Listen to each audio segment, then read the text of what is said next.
Once upon a time, one day some animals were sitting in the jungle at the shore of local lake. They were discussing lion. Recently, the lion was harassing all the animals in the jungle.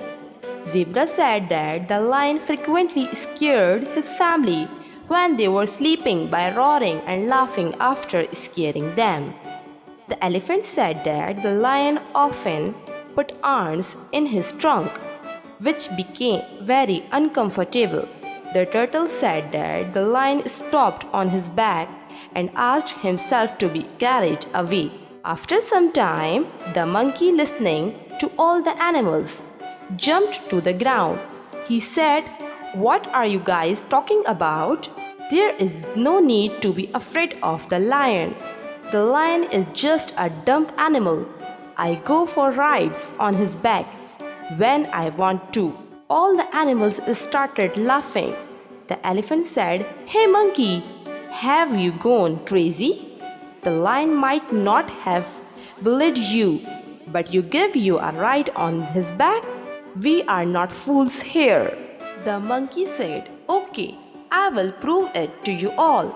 I am going to the other part of the jungle where the big banyan tree is located. If the lion comes here, send him to me. I will come back here riding on his back." The lion was sleeping. When he woke up, he felt bored. He thought, "Let's play some prank on the animals." With that intention, he started walking towards the lake where the animals mostly came to drink water. When he reached the shore, all the animals started laughing. To this, he roared loudly and all the laughter died out. Lion said, "Why are you all laughing like mad people, you fools?" The elephant said to the lion, "We are laughing at you. You are mighty. You bully us, and still that monkey gets to ride on your back like royalty." He also said that you were afraid of him and started shaking whenever you appeared before him. "What nonsense!" the lion roared. "I don't give rights to anyone. I am the king of the jungle. Where is that monkey? I will teach him a lesson and make him confess to lying." All the animals pointed towards the big banyan tree of the jungle where the monkey lived. The lion started running towards the tree. On reaching, he roared, "Hey monkey, where are you hiding? Come out of your house from the tree top." The monkey came out of the house and stood before the lion. "What happened, O mighty lion? Why are you angry with me?" Animals in the jungle are saying that you said to them that I am not afraid of you and that I give you a ride on your back, said the lion. "No, sir, I said the opposite of this. They must have misheard me. Then come with me and tell this to them," roared the lion. The monkey agreed. They both started walking back to the lake shore. Suddenly, the monkey cried out loud, "Arr!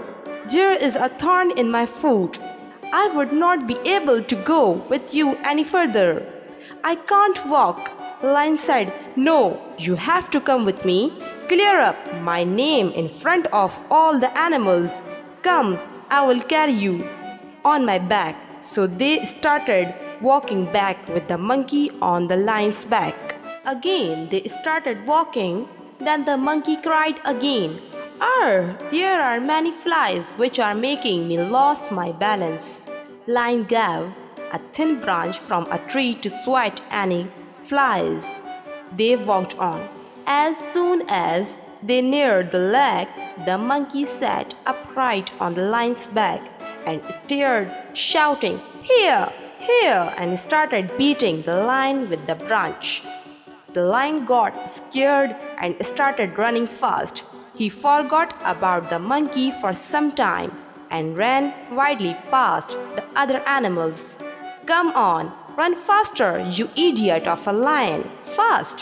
The monkey leaped off the back of the lion and onto a tree. All the animals started laughing.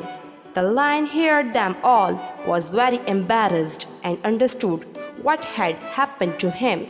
He never came to that part of the jungle ever again. Moral of the story: cleverness trumps over strength. The Two Gods story for children. Once upon a time, there was a large river in a village that cut across a deep gorge. The townspeople built a small narrow bridge across the river to cross it now and then.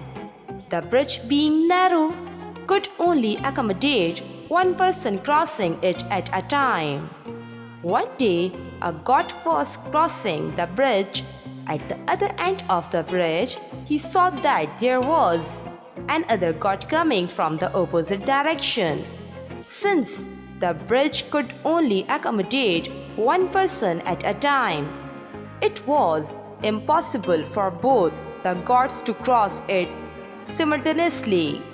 The gods stood in their place and waited for the other to retreat, but neither of them was willing to back down to let the other pass. The first god then said, "I am the older god, so you should allow me to pass first." The other god denied and said, "I am the stronger one, so I can cross the bridge faster.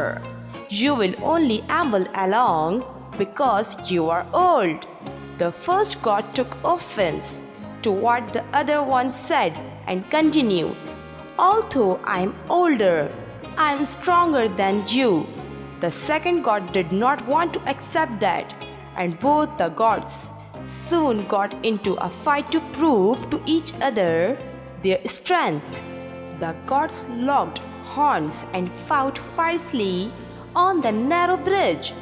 In no time, they lost their balance and fell into the river. The strong current swept the gods away, causing them to drown and disappear into the deep waters. After the incident, two other gods faced one another in a similar situation. These gods also got into an argument about who should be the one to cross the bridge first.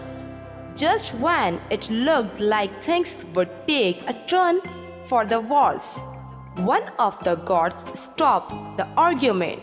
He said, "Stop!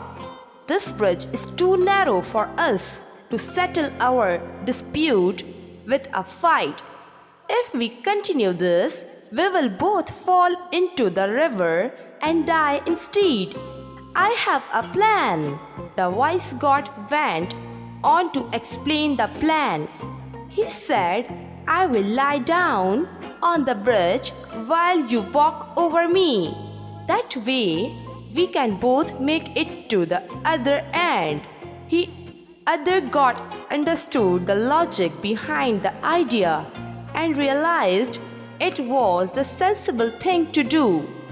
He did exactly as the first god instructed, and both of them made it across safely. Moral of the story: there are many important moral lessons children can learn from the story. The first lesson is about conflict, wherein the two gods that tried to cross the bridge first were stubborn and unyielding. They failed to think about working together and long-term outcomes. Instead, they choose to resolve their conflict through a fight without considering the consequences. Because of their conflict, both the gods paid for their poor decision.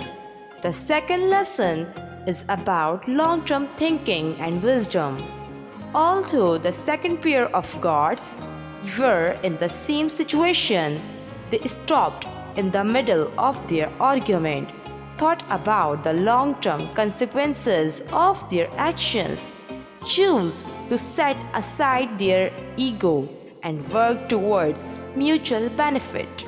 How can children apply the moral lesson of the story in their real life? Children often run into challenging circumstances similar to the one in the story with their friends and family. It is common for them to get angry over trivial issues and get into arguments or fight. For example, when siblings fight over a toy or something else they want, the outcome might be a time out with neither getting the toy. However, if they can work out who gets to play with the toy first, they can save a lot of trouble. Approaching any disagreements with anger and ego is bound to cause loss to one or both the people involved.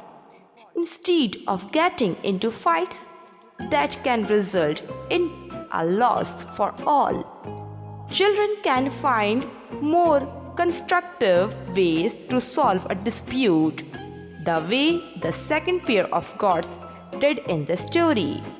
Looking past anger and pride, they can always find an answer that works best for everyone. It is also important to remember for kids that backing down from a fight does not mean they are weak. Sometimes the best response to a challenge is finding a different way to tackle it, and it takes more restraint and clarity to avoid jumping blindly into a fight. These are some of the important lessons children can learn from the story. The Two Gods story teaches us how important it is to yield by setting aside anger and pride during difficult times. The short story talks about how different the outcome of the same circumstance would be by making their choices. Peter Rabbit. Once upon a time, there lived four little rabbits named Flopsy, Mopsy, Cottontail, and Peter. They lived with their mother in a cozy sandbank. Under a big tree, one morning, Mrs. Rabbit said, "Children, you may go into the fields or down the lane, but don't go into Mr. McGregor's garden. Your father had an accident there. He was put in a pie by Mrs. McGregor." Flopsy, Mopsy, and Cottontail, who were good little bunnies, went down the lane to pick blackberries. But Peter, who was a bit naughty, ran straight to Mr. McGregor's garden. When Peter arrived, he squeezed under the gate and started nibbling on some lettuces and French beans. After that, he went on to munch on some radishes. Suddenly, he felt sick from eating too much. While looking for parsley to cure his tummy ache, Peter ran into Mr. McGregor himself. Mr. McGregor spotted Peter and shouted, "Stop, thief!" Peter was terrified and began running as fast as his little legs could carry him. He ran all over the garden, knocking over plants and pots, trying to find a way out. But no matter how fast he ran, Peter couldn't remember where the gate was. Peter lost one of his shoes in a bed of cabbages and the other in a patch of potatoes. Without his shoes, it was harder to run, and Peter's heart raced with fear. He dove into a watering can to hide, but it full of water, making it impossible to stay there. Finally, Peter found a gate. He squeezed through the gap just as Mr. McGregor nearly grabbed him. Peter didn't stop running until he reached the safety of his home under the big tree. He was executed, drenched and dirty. When Peter returned, his mother noticed his disfigured state and immediately knew where he had been. "Peter," she said, You must go straight to bed without supper. Perhaps this will remind you to listen next time. Meanwhile, Flopsy, Mopsy, and Cottontail enjoyed a delicious supper of bread, milk, and blackberries that they had picked earlier. Moral of the story: the tale of Peter Rabbit teaches children the importance of listening to their parents. Peter's curiosity and disobedience led him into danger, while his siblings, who followed their mother's instructions, stayed safe and were rewarded. Lesson: obeying those who care for us, like parents or guardians, is essential for staying out of trouble. The Dragon and the Princess story for kids. Once upon a time, there was a princess who didn't act like one. Her dreadful demeanor always astounded her parents, the king and queen. She always wore disheveled hair and dirty attire. She did not like anything, even the food. The cook tried his best, but he was never able to prepare a dish that the princess could relish. Unlike the other girls of her age, the princess never smiled and played with others, except when she pulled a cruel joke on the poor old knight. No one ever saw her grin. All of the kingdom's mothers and fathers cautioned their children not to be like the princess. One day, a dangerous-looking dragon was spotted creeping inside a mountain tunnel. The parents and the kingdom were terrified and sought assistance from the king and queen. The royal family was also concerned.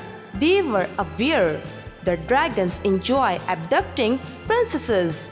The old knight, whose job was to protect the royal kid, was the most unhappy of all. Hearing this information, it gave the princess a nefarious notion. Wouldn't it be fun to see the old knight have a battle with a dragon? She wondered. So, when everyone else was sleeping, the princess crept up to the awful monster's cave on tiptoes. Inside the cave, she discovered that the dragon was delicately playing the piano. The princess had no idea what to anticipate. The dragon, on the other hand, was similarly shocked. The princess had imagined the dragon to be fearsome. However, this dragon seemed very well-mannered and kind. On the other hand, princesses were supposed to be kind and gentle, but this princess was the opposite. The princess was confident that she could outshine the dragon. The dragon recognized that it had the potential to be a better princess than the real princess. They both had decided to switch their positions. They exchanged handshakes and agreed to switch their positions that night. The royal babysitter was taken aback when she saw the princess, as she did not know it was the dragon, who was dressed as the princess. The dragon was dressed in a vivid blue dress and made a beautiful curtsy. The king and the queen were ecstatic about the new situation. Life became much more enjoyable after this.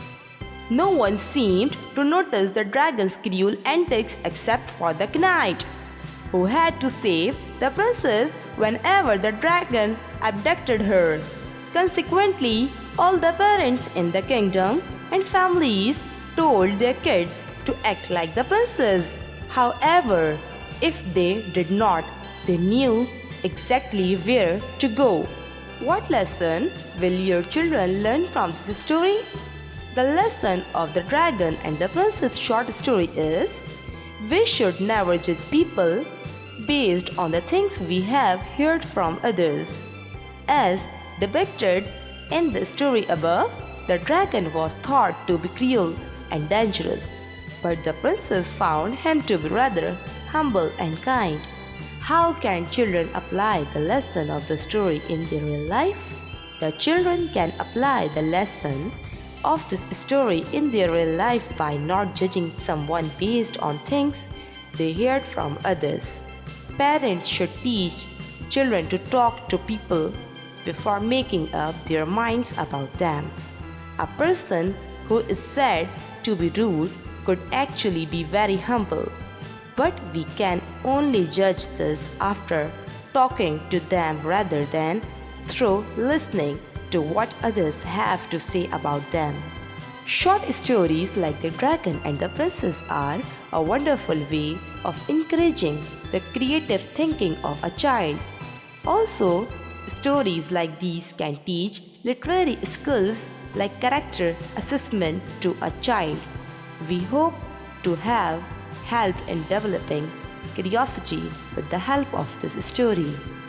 Once upon a time, in a vibrant forest brimming with life, lived a hare named Swift. Swift was renowned for his lightning fast speed. He was the fastest creature in the forest, and he knew it. His boastful nature often irked the other animals, especially the slow and steady tortoise named Terence. Terence, though slow, was wise and patient. He knew that Swift's arrogance would be his downfall someday. One sunny morning, Swift, in a fit of pride, challenged Terence to a race. The entire forest gathered to witness the spectacle. As the race began, Swift darted ahead, leaving Terence far behind. Confident of his victory, Swift decided to take a nap under a shady oak tree. He reasoned that even if he slept for a while, he could easily overtake Terence when he woke up. Meanwhile, Terence, with unwavering determination, plodded on. He knew that speed wasn't everything. It was about consistency and perseverance. He kept moving step by step without stopping. When Swift woke up, he was started to find Terence just a stone's throw away from the finish line. Panic set in as he raced towards the finish, but it was too late. Terence crossed the line first, to the astonishment of everyone in the forest. Swift was humiliated. He realized the folly of his arrogance and the importance of perseverance. He apologized to Terence and promised to change his ways. Terence, being the kind soul he was, forgave Swift and offered him a chance to learn from his mistakes. Together, they embarked on a journey to explore the forest. Swift learned the beauty of patience from Terence, while Terence discovered the thrill of speed. They explored hidden caves, discovered secret waterfalls, and made friends with creatures they had never met before.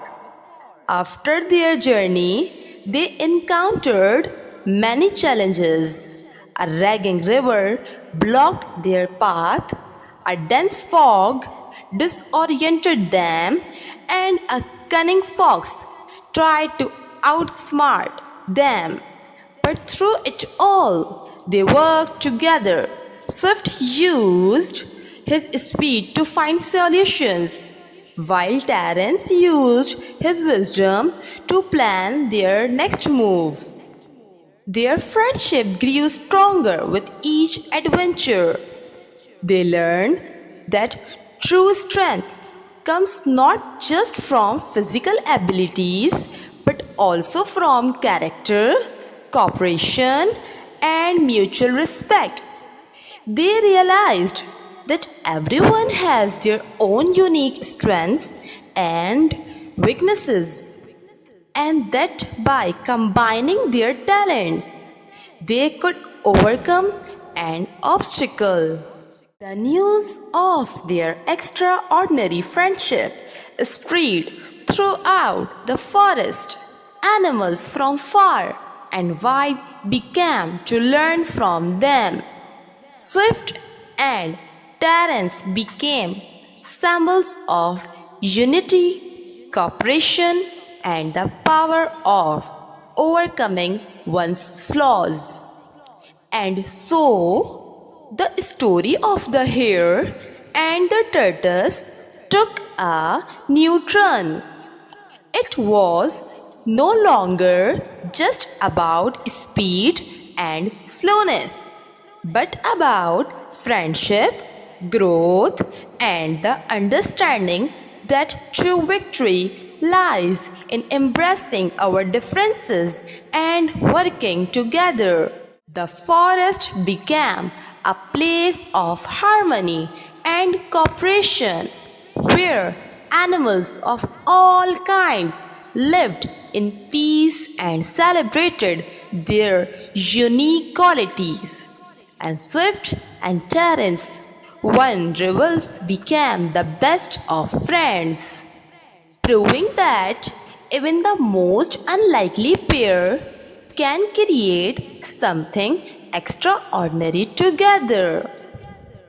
Moral of the story: it's not always about being the fastest or the strongest.